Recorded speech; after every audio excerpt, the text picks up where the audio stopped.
Hi, Dr. Brian Kaufman. I'm a family doctor and a CLL patient myself, and I'm here as the founder and medical director of the CLL Society on the last day of ASH 2017 in Atlanta, Georgia.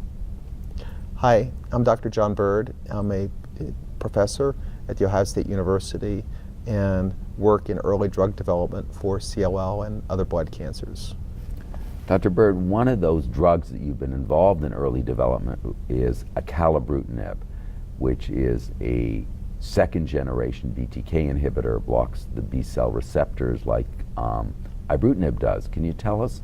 You presented some abstracts here and presented some of your research. Can you give us a sense of that for the patients?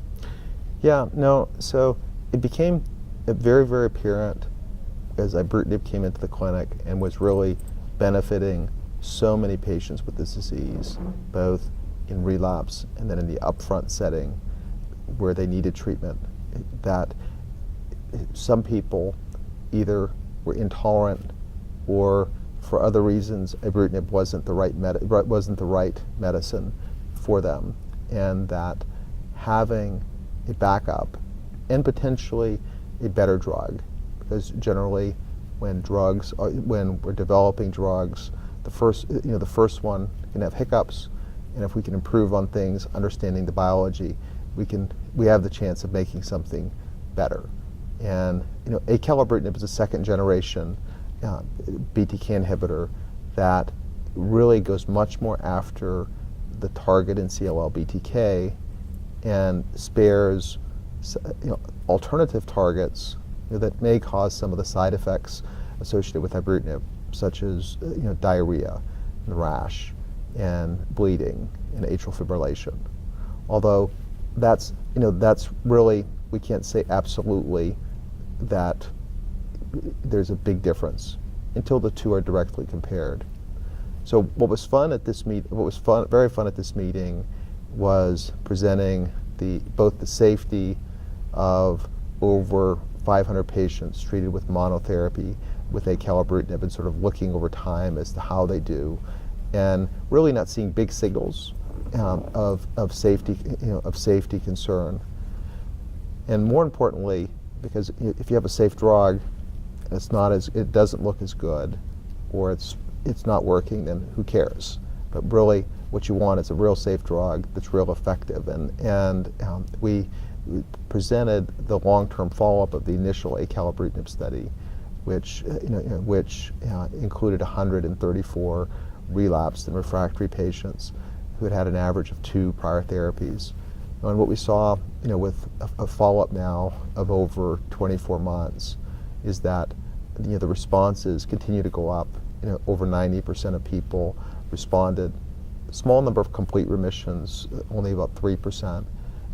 But at the time we did this analysis, 78% were still on therapy, still doing well, and there's very, very little discontinuation. Very little safety concern relative to adverse events. There are some grade 1 to early diarrhea, which you see that's a class Should effect. Be mild, grade 1, grade 2, right. yeah. And the same thing, with headaches. And headaches is probably one of the distinct side effects of both Acalabrutinib and the other second generation molecule that Gilead has, the Ono BTK inhibitor. And it's generally a headache that comes on during the first several weeks of therapy. It's responsive to Tylenol, and almost everybody it goes away. There are a few people that get the headaches that come on later, but those individuals are quite rare. And so it's really exciting because we've got a second generation medicine that when you look at the objective data comparing one study to another, it's just really hard to tell. But I think and I was just talking with another CLL expert, sort of at the bedside in the clinic, when you're talking with patients, it does seem to be tolerated a little bit better, and certainly the efficacy looks as good as ibrutinib. And one of the distinct differences of this BTK inhibitor as compared to ibrutinib is because it has a short half-life, it can be dosed twice a day, and by dosing it twice a day, you put more pressure on the target BTK. And help me understand that. I'm not following it. Why would you put more pressure if it's got a shorter half-life? Why would help me understand that? So ibrutinib and acalabrutinib are irreversible inhibitors. So once they bind to the drug, so once it gets in the body, even if it's there for 10 minutes, if it binds to BTK, that BTK is gone. Right. And then the way the cell escapes that is that it remakes ibrutinib. Remakes BTK. It regrows the BTK. Right. Yeah. And so if you're giving the medicine every 12 hours, you occupy the target better. So when you look at acalabrutinib versus ibrutinib, like 90% of you give ibrutinib 24 hours. Over 24 hours, the end of 24 hours, 90 to 95% of the target will be occupied, but 5% has sort of regrown back. You look at acalabrutinib, it's 98, 99% is occupied at the 24-hour time point because you've given 2 doses. And that may be important for more aggressive CLL, which I say may. And there's actually a randomized phase 3 study that just finished that's directly comparing ibrutinib versus acalabrutinib, and that study will tell us, one, are there differences in safety between the two because it's a direct randomized comparison, and 2, is one potentially better than the other. But I mean, it's really exciting. This drug was approved not for CLL but for mantle cell on Halloween this year, that's made it available for people who get bad rashes, who developed recurrent atrial fibrillation or other complications. It makes it potentially available to prescribe. It's a very expensive drug, so one has to work through insurers paying for it and such, and that's totally off-label. But I mean, I think we're moving toward having a second BTK inhibitor, which I believe is at least as good as ibrutinib approved.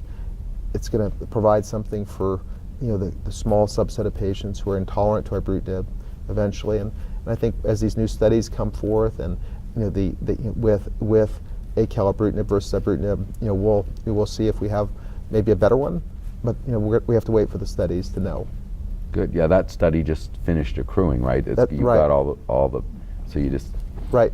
And it's the amazing thing. It's 700. I think it's like 700 patients went on that study, and it's going to take a long time to get the results, for a good reason, because patients are. And this is the great example. And every patient that participated in that trial, thank you, because it's going to help us arrive at a good at an answer to this question. But everybody got a good therapy. They got a pill therapy, no chemotherapy. But it may take a long time to get the answer to which is better, because probably both arms are going to do well. But we're excited to see what that study read out. And I think the big debate at this meeting has been, which of these is better. And patients ask me that, and some patients come and have their mind up that they want to receive acalabrutinib because it's a better BTK inhibitor, it's better tolerated, and really. Everybody's making inferences, and when I presented this long-term data, I started at the beginning. I think you were there. Right, I was there. I said, don't ask me the question which is better, because we're only going to be able to tell when that randomized study reads out. But let's just count our blessings that now we have 2 BTK inhibitors approved, for patients with mantle cell lymphoma, and hopefully CLL soon. Dr. Byrd, thanks so much for the research you're doing. Thank you. Good.